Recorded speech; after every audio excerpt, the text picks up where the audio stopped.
Welcome back. I do have to say that I had a very interesting experience the other day. I am really into the show Bridgerton, and for those people that don't know, the third season of Bridgerton came out last week. And so I took the day off of work. I was very invested. I watched all four of the episodes. They're coming out. This season's coming out in two Oh, those parts, so jerks. it's Yeah. I know I'm mad about it. So if I watched the first four episodes of the third season, and I was talking to Len about it, and I was like, Len, I really love this show. I think you should watch it because I think that you'll like it. Because recently I got him, I think like December, I got him into romance novels. And at first he was like, like that's not really my thing. And then he started reading them and he's like, these are really good. And so I had a theory that he was going to really like Bridgerton. So I'm trying to get him to watch Bridgerton, and like every Friday night we'll do like a movie night or something like that if we're not going out. And I was like going through my list on Netflix of like movies that we've put together that we want to watch, and he was like, okay, fine, like we'll watch Bridgerton. So we start the first season, and he is hooked. This man is hooked on Bridgerton now. Like he will not shut up about it. It's all over his like Instagram for you page. It's literally everywhere. So he is hooked. Like his reactions, like he was super invested to the point where he was like, there was something that happened that was scandalous and he was like, and then he was like, there's a scene where he like the main character in the first season takes off the glove very sexually of another Mm. woman. And he was like, oh my God, so scandalous, like making those types of comments. So this is your message to get your boyfriend into Bridgerton, and he'll love it just as much as you do. It's not that I'm opposed to Bridgerton. It's just I've never been around when like Lauren is watching Bridgerton, and I walked into the room. I don't know. She was watching either season one or season two, and there's a scene where the woman in a relationship feels like betrayed or something happens, and she runs off into the night on horseback. And like 5 minutes later, a guy gets on a horse and chases after her and somehow knows exactly where she's going. She's just fled into the countryside. And he's like, I have a lady radar. I know exactly where to go. And like, this was the only thing I'd seen. And maybe he does have a lady radar. I don't understand the technology of the show, but like, that just took me out. I felt like one of those CinemaSins guys. I'm like, plot hole. How does he know where she's going on horseback in the middle of the night in a pouring rainstorm? What do you mean you feel like that? That's you in every single movie. You're like, this is a plot hole. Shut the whole movie down. Shut down the whole production. I'm just saying that's the difference between me and your current beau. We have different appreciations of media, I guess I'd say. I definitely agree with that because no one ruins a piece of media like you do.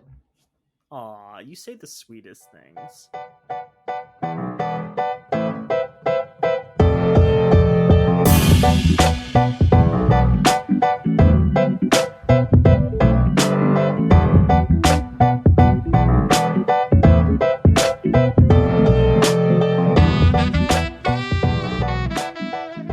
Welcome back to Why One Know and Date These Guys. I'm Joel Guy. I'm Naomi Guy. We're a media podcast in our third year. I think that means we can start drinking now. Is that true? We'll What? say our podcast is measured in cat years. I think that's fair. Oh, Uh, okay. Yeah, then yeah, definitely will. yeah. Yeah, We need yeah. to do something to change this up, Naomi.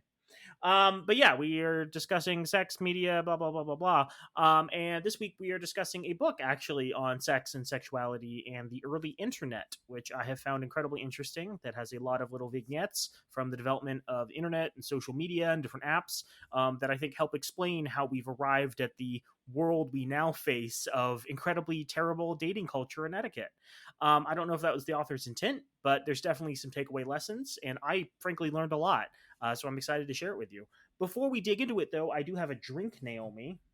I'm excited. I Is have this another fever tree? no. This is Oh. T5 tea, Assam chocolate milk tea. It is a aluminum canned tea. I don't know if there's okay. It's from Taiwan, so it's like black tea with cocoa Mm. from Taiwan. Okay. I haven't had this brand before. Actually, no, I've had this brand before, but I think it was their oolong tea. When I worked at a poke restaurant, we sold green tea and oolong tea in a can. Both of them were far too strong for me, but I saw this and I'm like, milk tea. That's not as strong. That's something I can handle. So there's definitely milk in it. Okay, it's milk powder. Yeah, it kind of tastes like chalky milk. It's just chalky milk, Naomi. Yeah, but it may be slightly caffeinated because there's black tea in here. See, with you, I don't know if you mean chocolate milk or like literally chalky milk, like chalk consistency of milk. So, That's fair. I have been unclear, imprecise. It is like chocolate milk. It's a little okay. watery. I can't really taste the tea, but I don't hate it. If you can find it on sale, this would be fine. They also suggest if you don't want to drink it cool, you can heat it up, and that might be pleasant. It might be like chocolate, hot chocolate. So, yeah, I won't buy it again, but it was at least interesting. It was not as offensive to my palate as the fever trees, so that's something. Damn, come at them again, Joel. Yeah. So Naomi, before we jump into this book, and I don't know, this might be a 2 or 3 parter. It will not be a 15 parter. I promise you that. There's just a lot of stories told in here. There's a number of chapters that cover a variety of different topics, and I'm excited to share a number of them, but not so many that I ruin the book. I'm interested. Do you kind of have a feel for how internet dating has evolved over the last, say, 30 years? Okay, so I we read a book talking about blind dating and like how that turned into an early online dating site. I don't remember what I remember it was founded in New York and it was talking about like I think it was match.com that was started. And it was basically just a culmination of blind dates coming together. But that was in the 90s and then um you have your early, farmers only. No, that wasn't early. Um, you have like One of the OK earliest Cupid. professions in America was farmers, so it makes sense that Farmers Only was one of the earliest dating apps. No, but like you have your OK Cupid, and then that kind of like moved into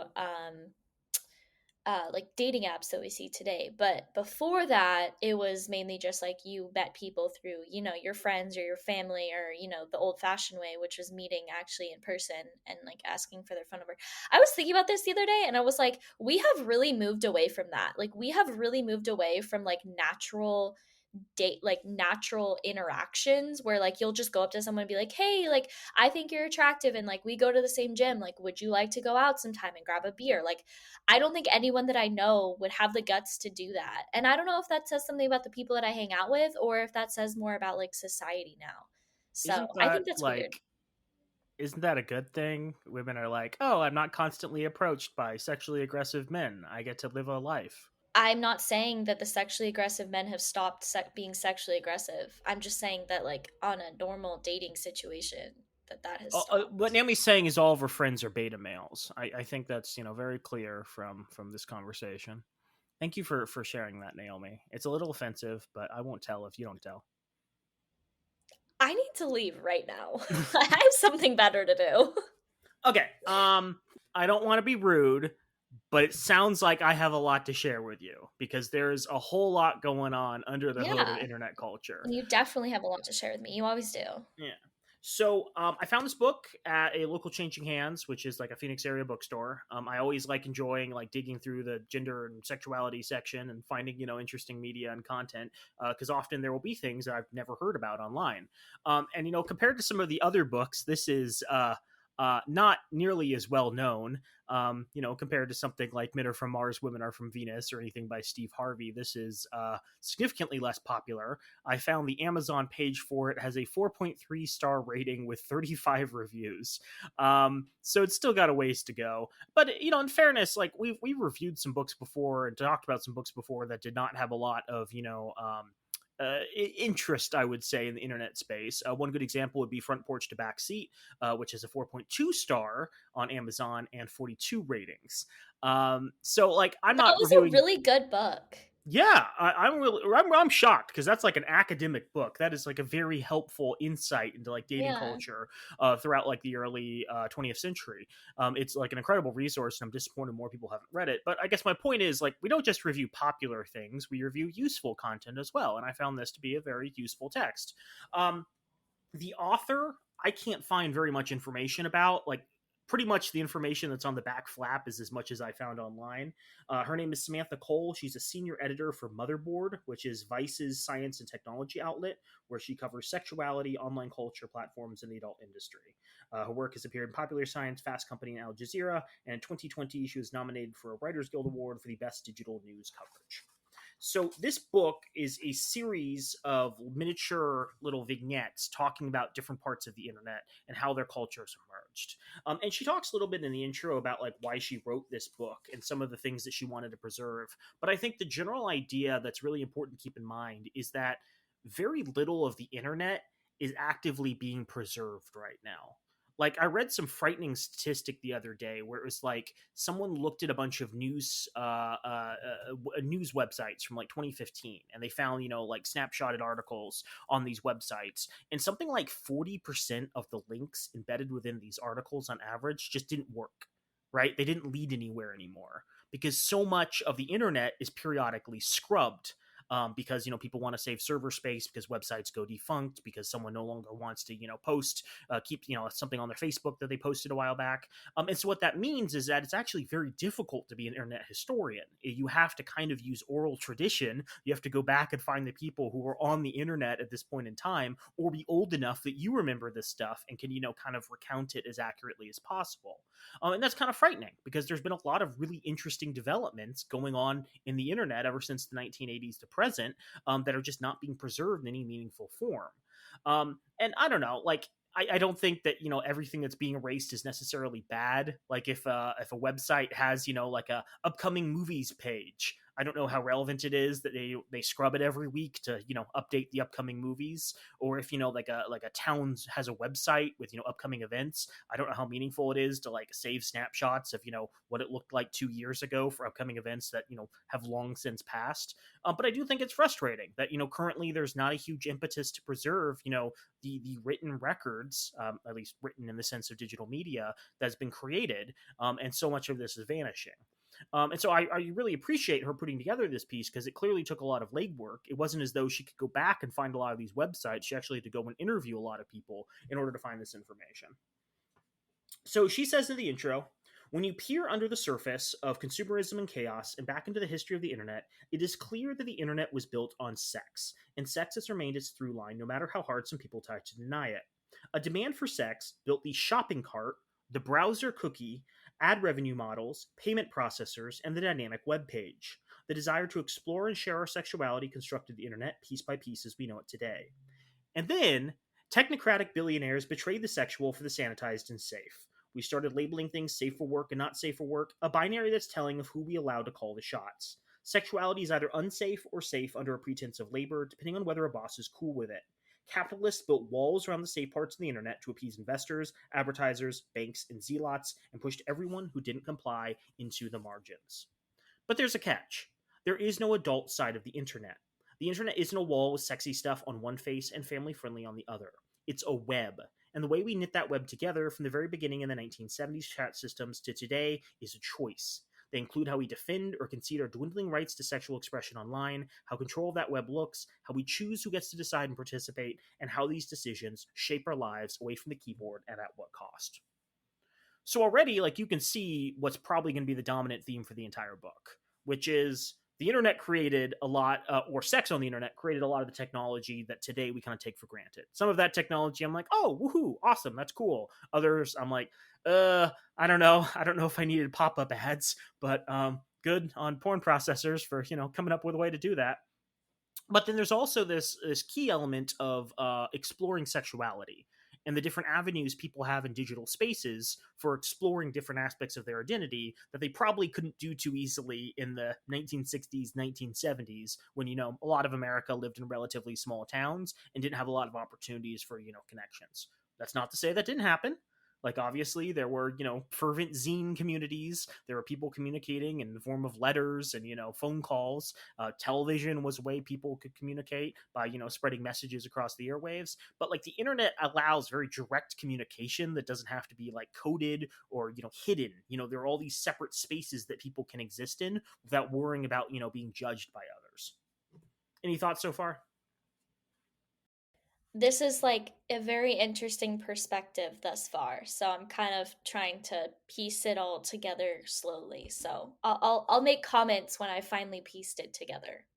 So she gives this intro, she sets up, the book, and then she's going to give a series of chapters that explore, how the internet developed and how different technologies were influenced by sex. So again, I'm not going to be reading all these chapters. I'm going to read probably content for about half of them, and even then I'm just kind of skimming over the major points. I really think this is a useful resource, and I would urge people to either go purchase a copy for themselves or go find a copy of their local library, because this is like a very useful guide for kind of wrapping your head around technology, and also has, I think, some kind of interesting sociological and philosophical insights into how people use technology that can be extrapolated and applied to a number of other innovations that exist, whether on the web or not. So let's talk about the development of the internet, Naomi. This is new information for me. This was a very fascinating uh, uh, uh, background that is not an area of my expertise. I don't have a background in computer science. Maybe people who do comp sci know more about this than I do, but as just a normal kind of layperson, this was pretty interesting. So the first computers were part of a group called ARPANET, which was the modern internet's predecessor. It's a Sigma 7 type computer that ran the SEX operating system, programmer shorthand for SetX operating system. So the very first computer on the very first pre-internet network ran the SEX operating system. So like from the beginning, sex was embedded into like the basic source code, even in kind of a metaphorical manner. So the very first communication that happened on the internet happened October 29th, 1969. Charlie Klein, a UCLA graduate student programmer, sat at this computer, the Sigma 7, and was on the phone with Stanford Research Institute programmer Big Duval, stationed at another terminal about 350 miles north in Menlo Park. Okay? So currently, they have the option to communicate by phone, but they're wondering, can we send information in another way through this, integrated network? So until then, access to information or computing power is limited to one of the few machines scattered across the country. To use one, you had to travel to it and log on in person. The Advanced Research Projects Agency, or ARPA, wanted to change that. They wanted to network computers together over telephone lines, something major technology companies at the time said couldn't be done. So, Klein starts to peck out on his keyboard the message log, LOG, and he wanted to send this over to Duval. If they could make it to G, the computer would recognize it as a login attempt and return the I in. Their conversation went something like this: Klein, did you get the L? Duval, I got the L.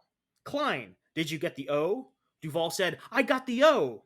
Klein, did you get the G? Duval, the system just crashed. So the very first message ever sent on an internet precursor network was LO, LO. Very, very basic. So they debugged, they tried again an hour later, this time successfully completing the sequence. The UCLA computer running the SEX operating system and the SRI system were the first computers to form a network, the first long distance connection. Um, so like there were precursors obviously to this. Like computers had been around for a long time, depending on how you define computers, right? There were very large room filling machines that did advanced calculations ever since World War II, and arguably slightly before that. This was not like new technology, but it was like the precursor to a technology that was much more accessible to the average person. So this gets into this is kind of the predecessor for the first internet communication, when people have access to this technology and can use it in a more casual manner than just a computer system sitting in a office somewhere that researchers are using exclusively to communicate like confidential information. So one of the earliest ways people found internet through the early internet was a bulletin board system, or BBS. Legend has it the first bulletin board system was the brainchild of necessity, and like many good legends, this one began in a storm. In 1978, Chicago was in the grips of the most brutal winter it's seen in any year before or since. A bored 33-year-old IBM employee named Ward Christensen called a computer club friend, Randy Seuss, from his snowed-in home in the suburbs with an idea. He wanted to make a computerized index of the index, card, and pushpin corkboard they used at club meetings for things like parts request and carpools. Stuck at home, they missed the simple connection the board provided. Right? So there are physical spaces people spend time in.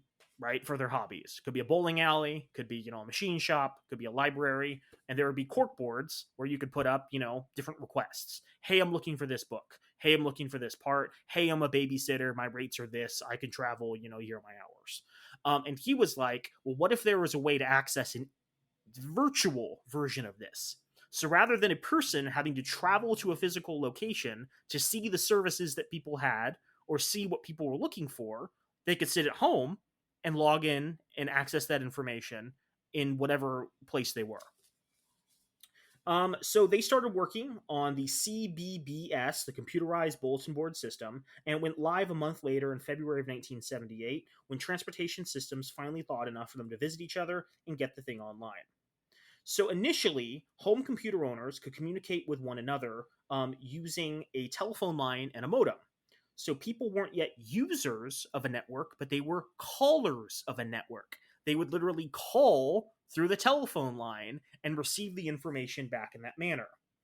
By dialing into a server, which is actually just another person's home modem, callers could log into a simple text-based system. One caller, one modem, one computer. It was the simplest representation of what the internet would someday become, a tadpole in the primordial soup of online life. So I want you to picture this, Naomi. Point and click computer systems were not invented, my understanding is, for at least another decade. At this point, it was just a terminal where it was just lines after lines of like code that would pop up on your system. And so you were logging in, and what you were getting was, just line after line of content. And I think you would have the option to select, like, oh, line one is, like lost and found. You could click on that and it would load more information of, things people were missing. And you could, click through there and see, things, comments people had left underneath that topic. But it was like the most basic form of like information communication imaginable. But that said, it was still a virtual way of communicating with people. And it wasn't even, people that you necessarily knew. And that's like a really interesting thing. Because if you think about it, physical bulletin boards you have to travel to, right? And when you travel to that bulletin board, there's no guarantee, there's other human beings around it. There's no guarantee there's anyone else who cares in that area. You might just visit it, no one's around, you leave. Telephones already existed, but you're pretty much only calling people that you already know, right? And this is a way that you can access information from people who might always be accessible and always online, who you might not even know. And you can start having interactions with people who you have no physical connection to, who might be, 150 miles away, who'd never rub elbows with in the real world normally. And that's just a completely mind-blowing concept to me, right? Like before, pretty much all interactions you have would be in like a basic circle of people, right? You occupied like a 20-mile radius in some city somewhere. And now you're talking with and communicating with people from all across the country, theoretically. Obviously, this technology needs to roll out. Not every city is going to have access to it. Not every place is going to have phone lines, et cetera, et cetera. But do you understand how that concept is kind of mind-blowing?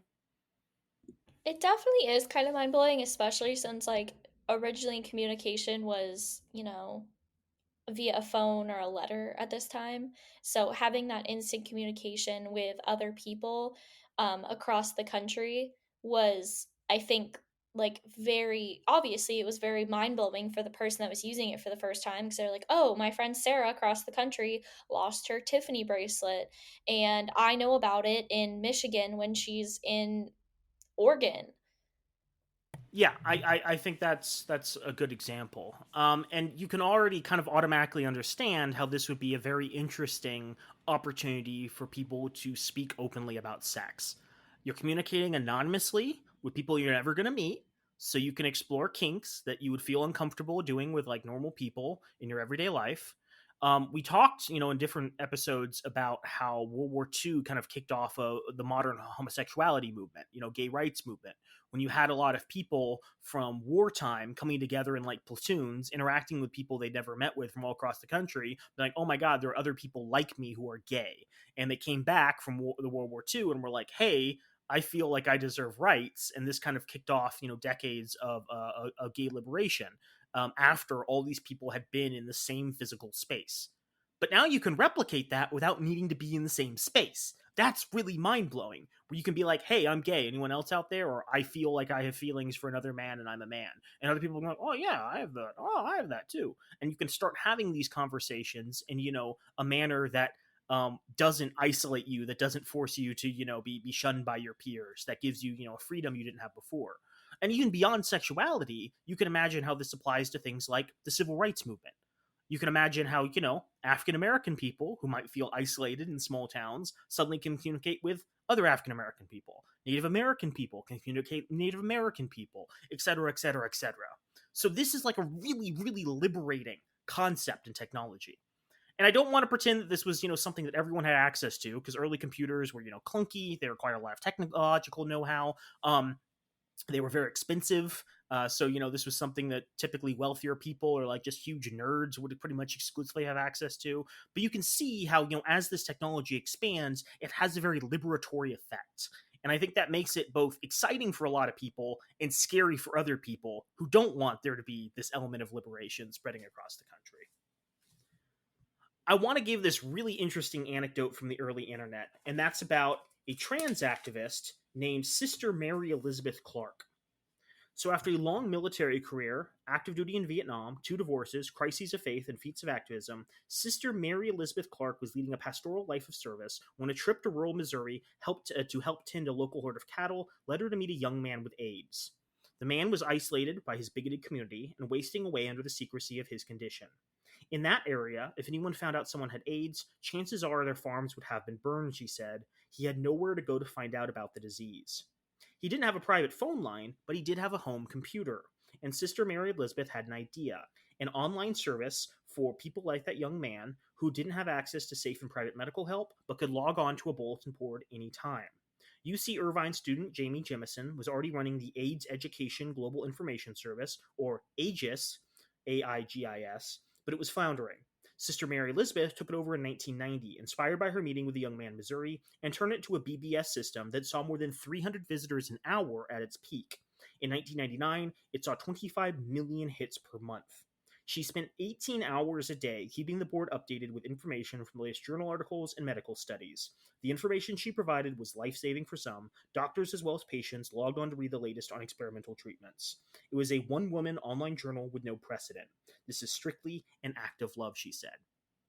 So think about that. A That's former wild. soldier, trans Yeah. woman, nun, started an online program for people to learn more about AIDS to help them through the AIDS crisis. The early internet was so incredibly metal, right?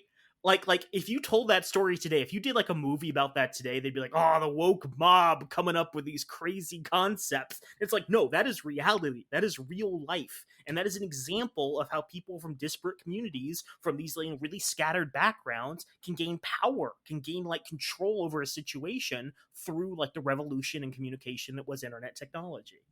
Mind blowing I stuff. just like I can't even imagine the anonymity that comes with the internet at that time, because now it's like every time you log on, everything is tracked. So it's interesting to hear that like this person in Missouri could have that amount of anonymity and move on with his life afterwards. Yeah. So I don't want to pretend that like the early internet was exclusively used for education. The early internet and these BBS systems were often used for sex and sexuality and sexual pleasure.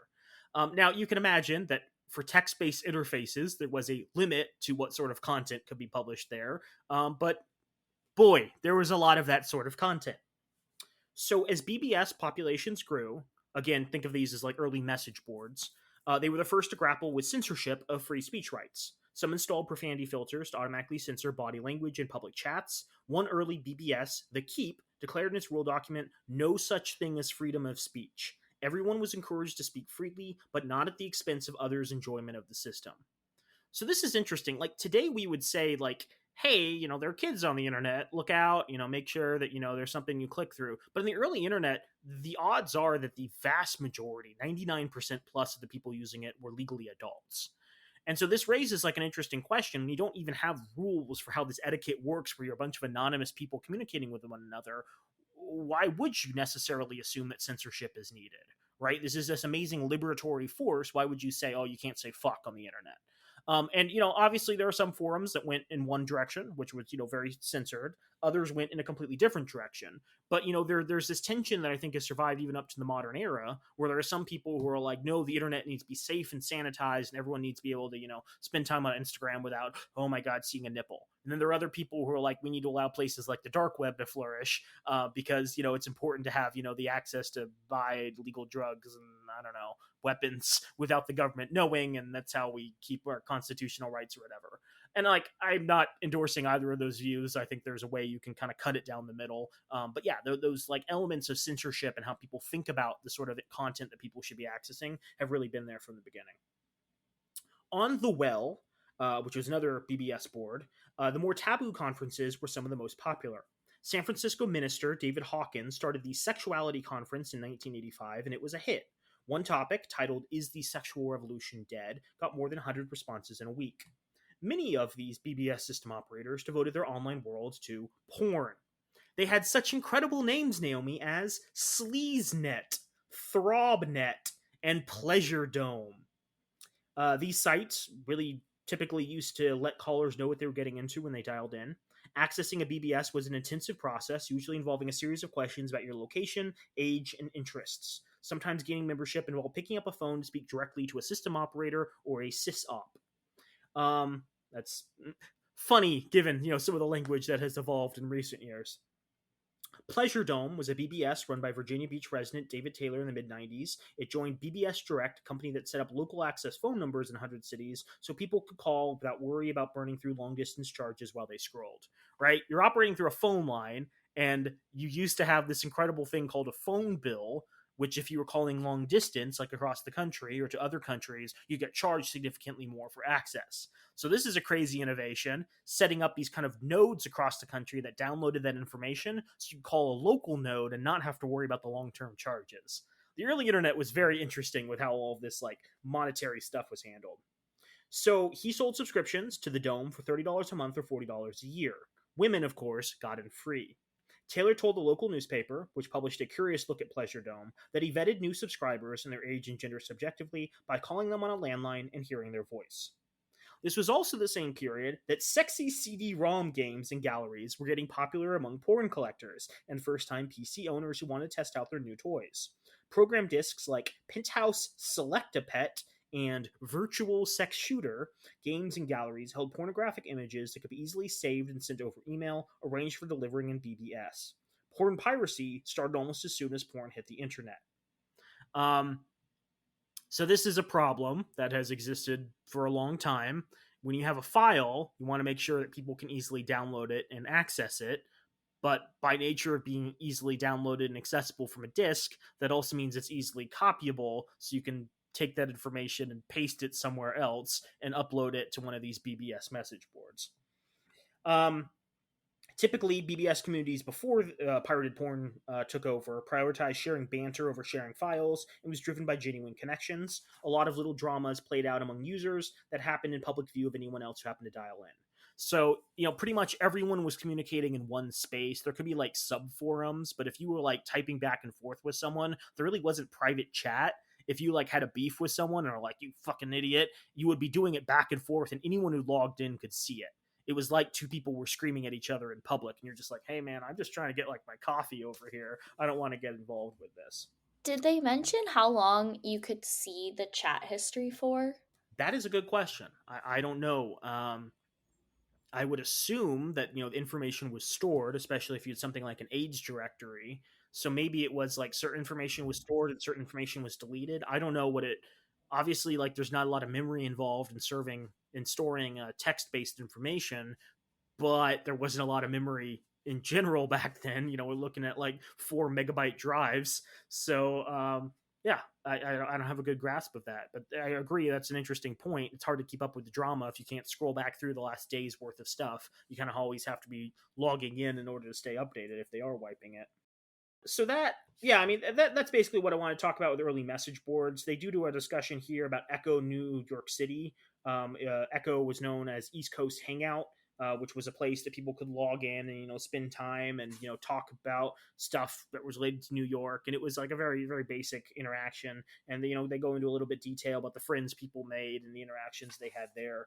I don't know. I think just the general concept of early message boards is very fascinating. Again, from kind of a liberatory aspect, where we kind of take it for granted that you can message kind of anyone on the planet right now. Like I can go on Twitter and message Barack Obama. That doesn't mean he's going to answer, but that's like an unparalleled amount of like control over human interaction we've never had at any point up until this history.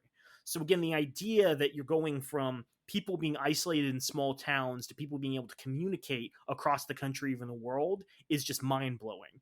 And I totally understand where people are coming from when they talk about how important the early internet was, because this was stuff that like would change the landscape of like society forever. I just don't like that, just boggles my mind. Like I grew up with being able to do that at every point in my life. So that's like very interesting that this was, groundbreaking and, even the last generation. So the second chapter is titled Cyber Utopia, Censorship, and Tiny Sex. And it is kind of a continuation of the first chapter, talking a little bit more about bulletin boards. But the difference here is she's getting it into kind of the psychology of bulletin boards and how early bulletin board systems bisected. Now, what she means by that is some people use the internet as a place where people could express themselves in whatever manner they wanted. Techno utopians settled virtual worlds in hopes that on the faceless internet, people would not only self correct centuries of racism, sexism, and discrimination, but also be free to experience more authentic encounters of every kind, including sexual. She claims it was a naive idea. So the early dreamers used these BBS systems in their imaginary capacity, describing themselves as otherworldly creatures or multiple personalities, and are bending genders or sexualities to their fullest, weirdest potentials. Many more people logged onto those spaces and described themselves as stereotypically hot, fit, tall blondes with blue eyes and flowing hair. When given the chance to become anything, they became Fabio and Pamela. So, what I was thinking about when I read this is how you have games like Skyrim or Baldur's Gate 3, which are these role playing games where the creators have gone to great lengths to give you customization options to be whatever fantasy creature you want.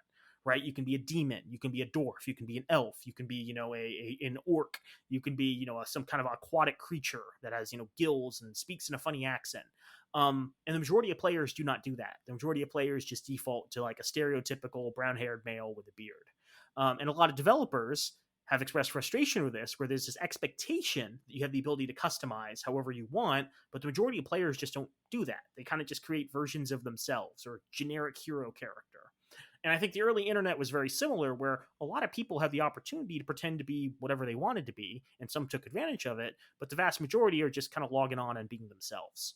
And this is, I think, the early split where some people treat the internet as this like fully anonymous thing, where you don't have to be the person that you are in the place that you are. You can be anonymous and you can be the same person, but like you're still acting as though like you're the same person you are in real life. And other people are like, as she gives examples, Lady Frog Avatar in medieval England, or God of Ancient Origin, or Lothario. Um, and she says, the difference between these communities is, some of these communities would be kind of, just fantasy spaces, and others would be places where you act like yourself and you meet good friends and you form these social connections. So callers took romantic advances more seriously when a real person was attached. Babies were born because their parents met on the BBS system, and some people exist thanks to these early online worlds. Friends attended funerals for people they never met in person, but knew intimately through MUDing. So fantasy role playing. Now, she does say instead of mold breaking virtual freedom, what happened often was the reinforcement of prejudices and personal biases as people carried them from the AFK, away from keyboard world, to the online one. So let's talk a little bit about sex on Usenet. Um, so BBS, bulletin board systems, were gaining traction with a certain techie crowd. But in 1980, Tom Truscott and Jim Ellis, two Duke University students, were working on Usenet. So it was very similar to bulletin board systems. It was effectively a computerized corkboard of messages and responses. But the advent of the World Wide Web stole a huge chunk of those users away. So unlike BBS, Usenet is decentralized and relies on local servers. Instead of dialing into a central computer that hosts all these messages, people post to their local news server, which forwards it to a network of other servers so that every server has the same copy and people from all over can chime in on the same topics. So if early BBS was a sophisticated parlor of the intelligentsia, Usenet in its heyday was rowdy cafeteria. Now, think about the difference. We heard a couple of minutes ago examples of like people wanting to join bulletin board systems and having to literally call the person who ran the server to, say, hey, I'm a young, sexy male who wants to, join and have some fun on the BBS system. And now you have these servers hosted everywhere. So there's less gatekeeping, and the internet has become a lot more decentralized, where people have a lot more control over, how these systems are run. So there was a 1984 thread which kind of illustrates some of the problems that arise here. This thread on Usenet debated whether or not there should be a women's only space on Usenet, and whether forbidding men from participating in one part of the Usenet constituted discrimination. So there were messages like net.women.only is the last vestige reminding us what assholes men are. With their itchy RM group fingers and their dominant attitudes to control everything, back off. It still serves for women to request to not be included. Their replies are answered by mail, not by news. Get it? Please go play in net.women and stay out of net.women only. Only. Get it? Jeez. So, like, people want to create, personal spaces. People want the opportunity to, have places they can feel comfortable discussing with others. And some people are opposed to that, and some people are very much in favor. Usenet initially started, and it had 7 major categories of information. It had comp, misc, news, rec, sci, soc, and talk. So miscellaneous, news, recreation, science, society, and just general communication. There was another category added 8 years later by Brian Reed, one of the members of the Usenet group Backbone Cabal, and this was alt, which was a new 8th form, which was a place for free speech to quote unquote thrive. An inside joke was that alt stood for anarchist, lunatic, and terrorists. It was christened with alt.sex, alt.drugs, and appropriate alt.rock and roll. But after the birth of alt, it became very difficult to monitor these systems. In a 1993 interview 5 years later, Reed said he started alt.sex when Gene Spafford, an admin, refused to create society.sex, even after a successful vote to bring the new news group into existence. In interviews about the alt project, Reed reasoned that if other groups had been more inviting and inclusive, alt might not have taken off like it did. So alt.sex spawned hundreds of discursive groups, many as inside jokes or irony. alt.sex.aliens, alt.sex.reptiles, alt.sex.fetish.potato salad and beer, to name just a few.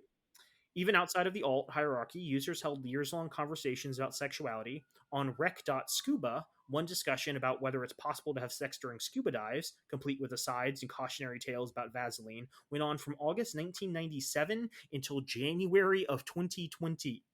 Well, is it possible? I don't know. You're going to have to log on and find out for yourself, I guess. Dang. The most famous of the sexually explicit news groups was the BDSM news group alt.sex.bondage, established in 1991. It had more than 200,000 readers as of 1996 and was the second largest after alt.sex. The group pioneered many of the internet etiquette principles that we still use today, especially in sexually charged principles. Due to its sensitive content and descriptions of people's personal lives, or at least fantasies that they lived out, this board was an early adopter of blind or anonymous posts which masked the sender's server address. The community also used SPVAC, gender pronouns. This is something I was not familiar with, addressing unknown gendered or gender fluid users as E, M, or ear, right? So gender neutral people suddenly have an entirely new pronoun created by people on the internet. Obviously, the language is still evolving, but it is fascinating that this is one of the first places that it came about. It also came up with a number of acronyms, that some of which are still used today. YKINOK, your kink is not okay. YKINMK, your kink is not my kink.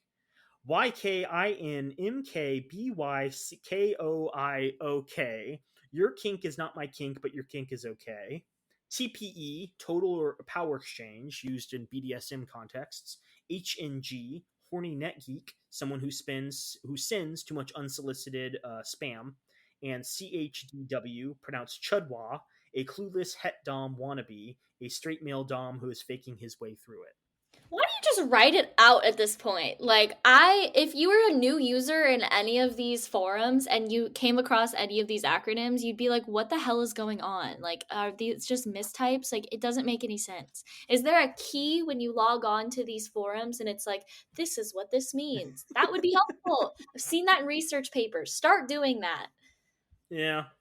I do want to underline that, like, it was not just, all horny people. Obviously, there was a lot of useful stuff that was being hosted here. One example was gay communities. Um, so sock.motss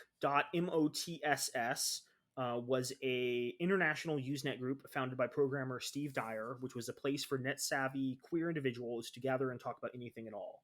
It was a forum to foster discussion on a wide variety of topics such as health problems, parenting, relationships, clearances, job security, and many others. For many people, those discussions meant that they could be openly gay in a way they couldn't be away from their keyboards. They sought suggestions. Does anyone have any recommendations on books written for the families of gay people? Solidarity. When I first posted to net.motss, it took me all of 1 minute to decide not to care if coworkers, etc. saw my postings. Straightforward advice: do come out early and often. And current events. Mostly, people found a community that didn't yet exist offline at the same scale. Estimates placed their audience for the musings at around 83,000 people. Within a decade, unfortunately, Usenet faded away, but the people of sock.motss didn't. They've held an in-person conference every year since 1988, except for ones on Zoom in 2020 through 2022 due to the COVID-19 pandemic. I like how like expansive this history goes, because it's like it's pretty recent, you know, and Mm-hmm. there's not many things that are that expansive, because usually people start like, oh, 20 years ago this is how like has changed the internet and so on, but I think that this is a really good all-inclusive history. I think this came out in late 2022, so yeah, it's very much up to date in terms of technology and trends. Now, the internet, for the most part, early on, was kind of unregulated and didn't draw a lot of scrutiny from like higher powers. But that changed pretty quickly and pretty fast. Conversations online hummed along more or less undisturbed by outside scrutiny for 15 years until a Time magazine cover story rocked the cradle of the internet. On the magazine's July 3rd, 1995 cover, an illustrated child looks at a computer screen, an expression of horror on their screen-lit face. Cyberporn. Exclusive. A new study shows how pervasive and wild it really is. Can we protect our kids and free speech? Listeners, you can't see this. I'm going to see if Naomi can see it. That's the image. That's really not a child. Like, I Yeah, that's promise you, terrifying. that's It's an like a alien. doll. Yeah. Okay, so what was this cover story based on? The story relayed the findings of a new study about online pornography published in the Georgetown Law Journal by a purported research team at Carnegie Mellon University. The only person on that team, if there was a team at all, was Martin Rim, a computer engineering undergrad in his 30s. I should note that this section is titled The Rim Job, after the work that he did, which I find Absolutely funny. awful, but creative. Yes. So Rim titled his study Marketing Pornography on the Information Superhighway. He gave the news of its publication exclusively to the Time reporter who wrote this article, who whittled his 85-page summary of findings down to a pop magazine newsstand size, proclaiming it significant not only for what it tells us what's happening on the computer networks, but also for what it tells about ourselves. So in his article, Rim seemed to claim to have found and downloaded nearly 1 million images from explicit BBS servers, and much of that was porn. Yeah, I need access to the computer again and a bigger hard drive. I'm doing this research that involves a lot of naked pictures of people. No, I'm writing a study. Yeah, it's going to be a really authoritative study. We had computers in our library in high school, and the Yes, we reason did. why we couldn't use them was because someone got caught watching porn and masturbating in a library full of windows. Like, there was no books. It was like It was a right wall of next to the books. entrance Yeah, too. So to you the looked school. in Yeah. and just saw like a young kid staring at a computer like, ugh. So the takeaway from the report and the story was that 83.5% of all images on Usenet were pornographic. And not just garden Yummy. variety porn, but some of the most vile variety, pedophilia and bestiality, which got the most focus in his report. Now, that's a really shocking statistic, and almost immediately, internet research scholars alighted on the Time story and study with full flaming rigor. Mike Godwin, a staff counsel for the Electronic Frontier Foundation at the time, learned that the report itself was held hostage under mysterious embargo terms in the journal's offices.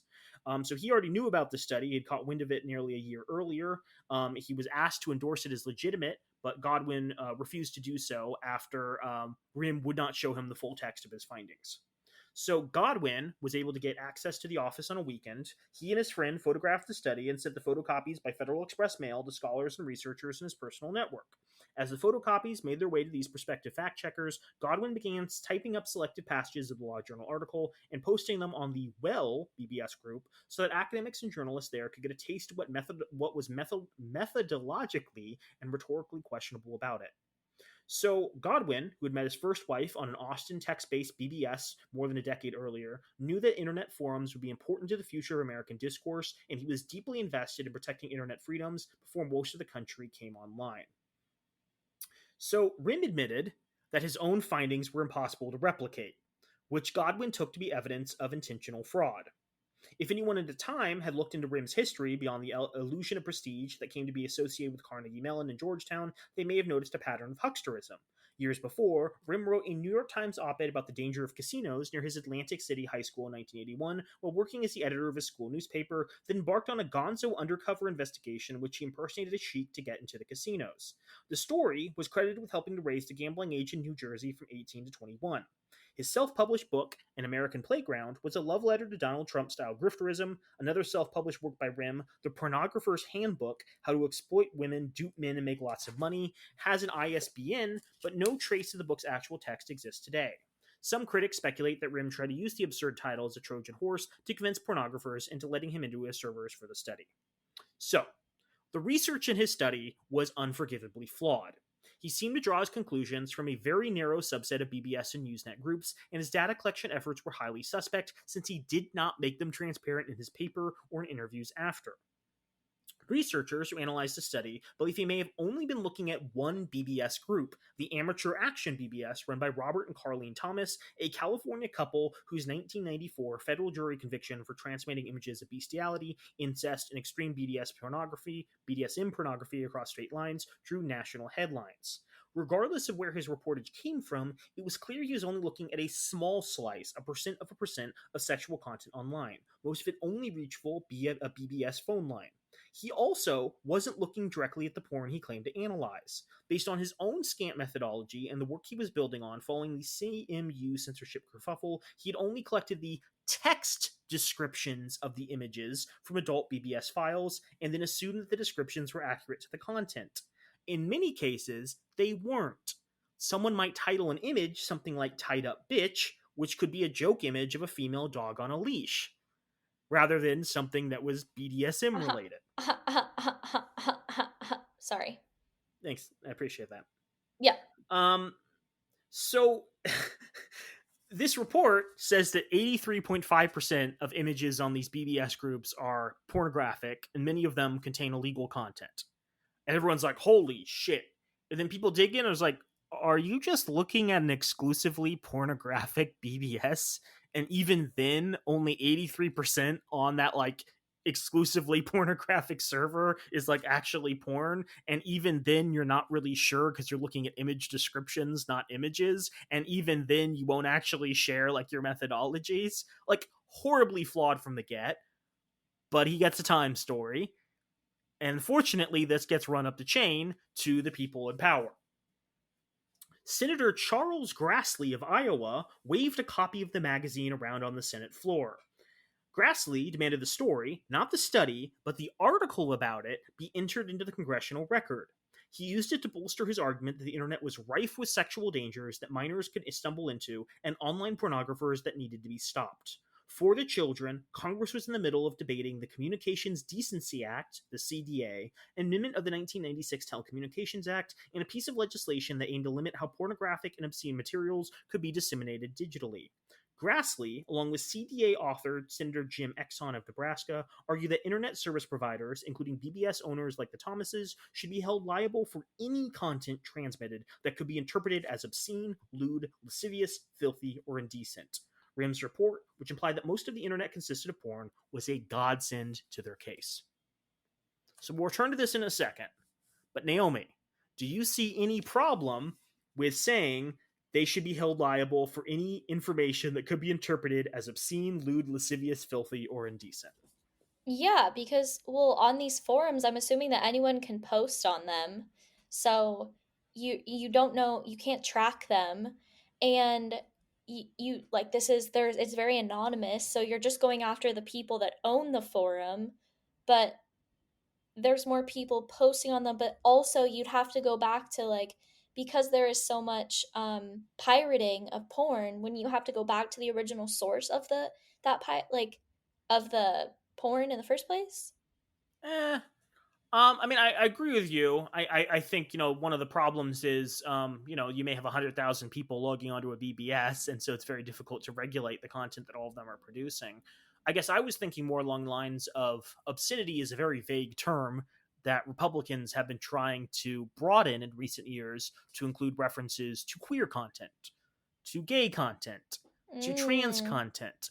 okay. Um, because they think that this content is making the kids trans. So maybe they don't even believe this, maybe they're just lying about it, which it's kind of par for the course. But when you start to say that anything that could be interpreted as obscene is something that needs to be regulated, it really broadens, and suddenly you're looking at like sexual education materials, you're looking at birth control information, you're Yeah. looking at abortion provider information, etc., etc. And a lot of that is now coming back today, where states are trying to crack down on websites that are providing this information. We've talked about how Pornhub is now not accessible in a lot of states, and I imagine that the laws already used to regulate it will further expand in coming years. So Naomi, what happened with the CDA? Is this how the internet is regulated today, where anyone can post anything on Facebook and Facebook can get sued? No. Correct, and there's a reason for this. So in 1995, America Online and Prodigy were just beginning to offer access to the World Wide Web, and Exxon was making a point about children's use of the internet. Exxon is a Nebraska Senator, Jim Exxon, who was deeply opposed to obscene, indecent, and instructive pornography on the internet. So they were making a point about children's use of the internet, and the spiciest topic surrounding the internet at the time was whether or not children were seeing graphic content on it. So the Communications Decency Act was proposed. It would make it illegal to use a telecommunications device to make indecent material available to children, punishable with a fine of $250,000, up to 2 years in prison, and make it a crime for webmasters and internet users to knowingly display anything that might be deemed patently offensive as measured by contemporary community standards, especially sexual activity, to minors. So that's the end of the internet, right? Like at the Mhm. point where you say making it accessible to children, you have broadened law so much that like if something can be accessed by a child on a computer, after spending 50 hours on the internet working through back rooms and forums and lying about your age, this person can be held liable. And it's not just the person who posted it who's held liable, it's the place that it's hosted. So a lot of websites are going to shut down just because they don't want to be hit with a $250,000 fine every single time someone posts something vaguely pornographic on their forum. So that would be like a huge blow to this early internet movement. Um, Now, this is something that's funny. I mentioned Jim Exxon was a Nebraskan senator who was like very opposed to the internet. He introduced it in February of 1995, and since then he had carried around a big blue binder of printed out porn from the internet in the Senate, and he would pull his colleagues into the cloakroom to look through it. While he was in the literal closet, Exxon would urge them to support the bill for the sake of the children. So his zany proselytizing worked, and the CDA passed as part of the Telecommunications Act of 1996 in an 81 to 18 vote the day after a prayer on the floor of the Senate. But free speech activists and federal courts immediately went to work proving its unconstitutionality. Considering the vast openness of the web, the CDA reduced all speech online to only which was acceptable to children, effectively babying the whole internet. The ACLU argued that the vague definitions of indecency and offensiveness in the original CDA were unconstitutionally overbroad, so they took it to court. In the 1997 ruling of Reno versus ACLU, Justice John Paul Stevens in the court wrote that the CDA as was written placed an unacceptably heavy burden on protected speech that could potentially torch a large segment of the internet community. The Supreme Court declared it a violation of internet users' First Amendment rights. So, this is where what is considered to be the great compromise that paved the way for social media platforms emerged. Senators Chris Cox and Ron Wyden proposed adding a section to the CDA that would make it more specific. Section 230. The most famously quoted and hotly contested part of Section 230 is 26 words that some scholars say created the internet as we know it today. These words say, no provider or user of an interactive computer service shall be treated as the publisher or speaker of an information provided by another information content provider. This is a pretty dry language, but the implications are dramatic. It means that internet service providers, as well as platforms, are protected from what users did on their services, and they will not be held responsible for the things people say or do on their sites. A restaurant can't sue Yelp for defamatory comments if an unhappy visitor posts a negative review of their food. If someone goes on a small message board and starts making death threats against their neighbor, that website cannot be sued out of oblivion. It makes the billions of conversations happening on Facebook and Twitter possible. Without Section 230, these companies probably wouldn't exist, let alone at the scale they do now, right? Like if Section 230 didn't exist and someone on Twitter was like, I'm going to kill the president of the United States, Twitter could be held responsible. If someone posts porn on Twitter and then a child happens to use Twitter, it's like, oh my God, we need to sue them into existence. 2 years in jail, $250,000 fine. The same laws that shield platforms from repercussions from misinformation, hate speech, and sexual abuse material also protect what makes the internet thrive: free expression without legal consequences for the platforms that host it. A law that set out to banish sex ended up making the whole internet flourish instead. Now, I think that's where we're going to leave off for today. And I don't want to pretend as though Section 230 was without flaws. There are a number of issues with Section 230. One good example is internet dating. There are a lot of abusers who do bad actions on internet dating sites, such as Grindr. And these websites have repeatedly argued they're not responsible for what their users do through the platform because they are not responsible for the content or actions of those people. That's a legal defense that's mostly supported by Section 230. This means that, a lot of abusive people can thrive in these communities and, they can get around and abuse lots of people. And there's really no way to communicate to the community about them unless the websites are like, hey, we're going to be really strong and firm on this and crack down on it, which they don't want to do because that's going to be incredibly expensive to regulate all of it. But yeah, it's fascinating how, the government was like, we're going to regulate the internet out of existence. And then the Supreme Court was like, actually, we have these things called rights, and you can't do that. And so the compromise that was existed is this fairly elaborate legal framework that, prevents the people who host content from being held responsible for the content.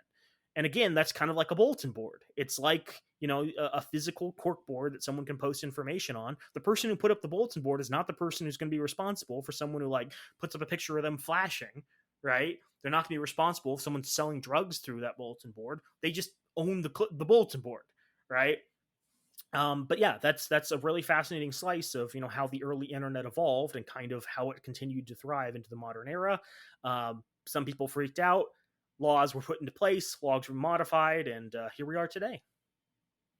Everybody freaks out when there's something new. Are you kidding me? Hey, do you have a little blue binder of porn and you pull your work colleagues into a closet and they're like, hey, you want to look at this binder with me? I promise you they were definitely looking at it together, and he definitely looks at it privately and just jerks off on Senator time. Jeez. I was thinking the Dollop did a multi-part episode about Ronald Reagan, and during the Reagan administration there was a push to regulate pornography in the country. And so there was this presidential commission that was established to kind of understand the issue of porn a lot better. And they put together this master file of all of the porn producers and all of the content that had been developed in the country. It was 3,000 pages. It was incredibly elaborate. And this was an official report that came out of the US government, which meant that US citizens could order their own copy. And this became incredibly popular because US citizens had never before had essentially a phone book for finding new porn, right? This was hey, you can buy dirty videotapes from Dave? Dave has dirty videotapes. Some people just don't think about the repercussions of their actions, and this is one of those situations. I'm going to say something controversial, Naomi. I am a big believer that the U.S. Senate should not exist. The whole government needs to be restructured. Like the Congress hasn't been adjusted, and every single representative, represents hundreds of thousands of people, and that's patently unfair. But the Senate, concentrates power in certain states, which is a great way to suppress minority rights and elevate the views of states that are, wealthy and disproportionately white. And you look at examples like this where 81 members of the 100-person Senate vote and are like, First Amendment? What's that? We got to protect the children. And you're like, you guys are just idiots. You offer nothing of value. You're not esteemed people we need to respect. Just we need to destroy that institution and reanalyze how we do politics, because it's not working.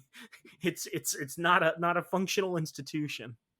And that's where we're going to leave you this week. We hope you have a great week. Don't do genocide. Support groups that are preventing genocide. We do donations. Please support us on different podcast platforms. What else? We love you. We do love you. That's a really good point.